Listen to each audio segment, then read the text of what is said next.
Little Shop of Horrors is one of the most famous horror comedy musicals of the 80s. It was based on the black and white Roger Corman film from 1960 and was soon adapted into the more famous version in 1986. It follows the same basic premise. Seymour, played by Rick Moranis, works at a florist shop that doesn't get much business.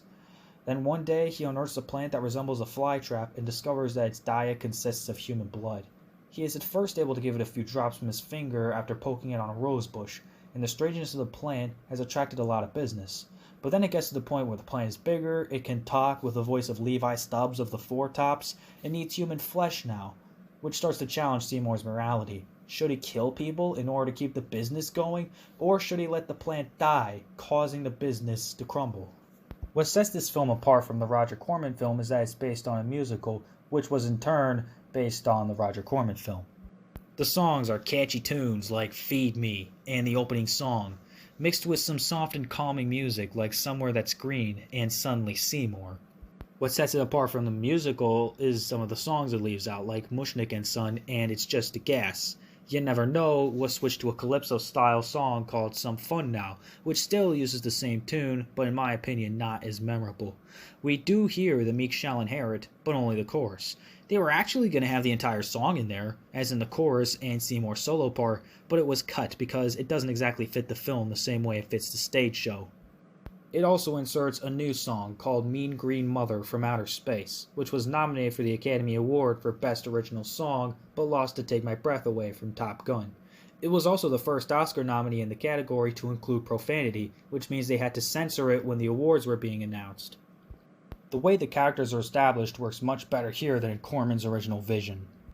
Audrey was transformed from just being the love interest for Seymour to a tragic woman who doesn't feel as though she truly deserves a prince like Seymour, but rather an absolute creep like her boyfriend, Orin Scrivello, who was inspired by the dentist character in the original Corman film. Anyway, the fact that Audrey is as fleshed out as she is in the stage show helps that she was played by Ellen Greene, like in the original stage production. While she plays the role fine, it's just that her voice I'm not the biggest fan of, a little too squeaky.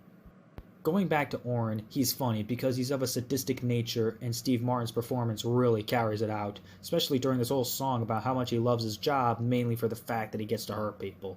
Also, there's an entire scene where for the first and only time in cinema, he partners up with Bill Murray, who plays a masochist who loves going to the dentist.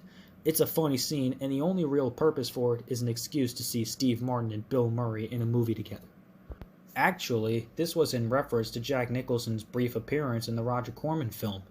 Aside from Bill Murray, other guest stars include John Candy, Christopher Guest, and James Belushi. The plant, which was named Audrey II after Seymour's love interest, as seen in the film, is a more complicated piece of work than what you would see on stage. That one can be easily operated by one or two puppeteers. With this plant, the largest puppet needed about 60 puppeteers to operate it.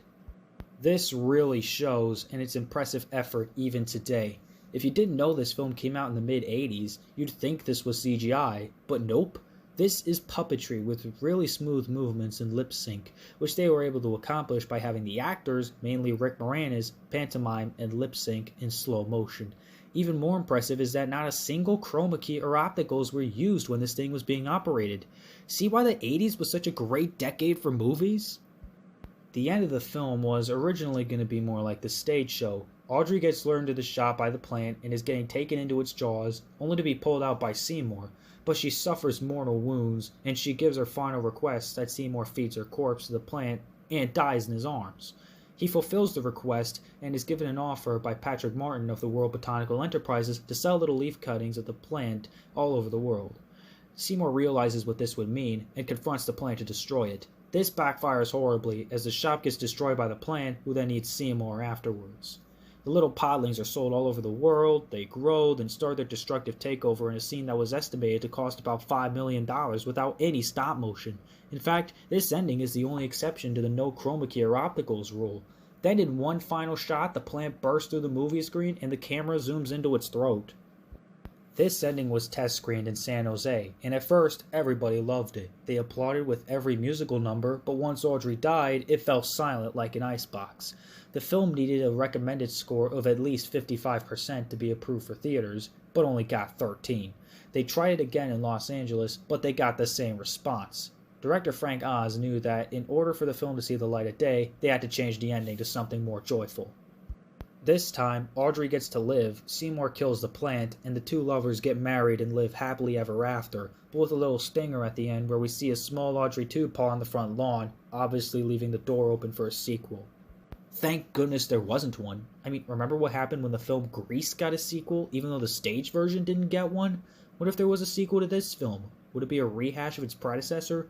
Why would Seymour go through all this trouble again? He already knows what happened when he started giving his blood to the darn thing, and we know what would have happened if he kept going.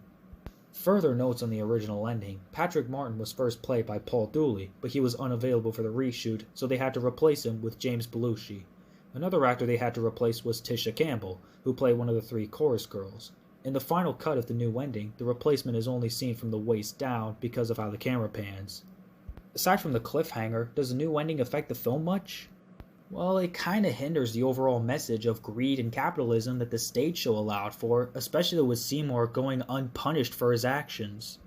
But the original ending was thought to have been lost for good until it was restored and released in a director's cut on DVD and Blu-ray in 2012. Director Frank Oz feared the same negative reaction from the 2012 test screening, but to his surprise, the deaths of Seymour and Audrey, as well as the destructive takeover of the plants, received applause. It's nice to see some appreciation for what was supposed to be the way the story ended. But the director's cut was missing the element that foreshadowed Seymour's fate and made him more than just a victim of circumstance. The entirety of the meek shall inherit. I know the dream sequence during the number doesn't work too well in the film, but it was cut out before the film was test screened in San Jose, so maybe that might have also contributed to the initial reaction, but then it was test screened again in 2012 without the song in its entirety and people accepted it fine. Could it be that they were too distracted by the fact that it's a different cut and they're seeing how the film could have ended? Does that make the theatrical release better? It's kind of a pick your poison deal. I guess I like the theatrical cut better, but I'd much prefer how the stage show went. Maybe I'd have liked the director's cut more if they kept that whole song in there, but oh well. Whichever version you prefer, it's still one of the best musical films to come out of cinema.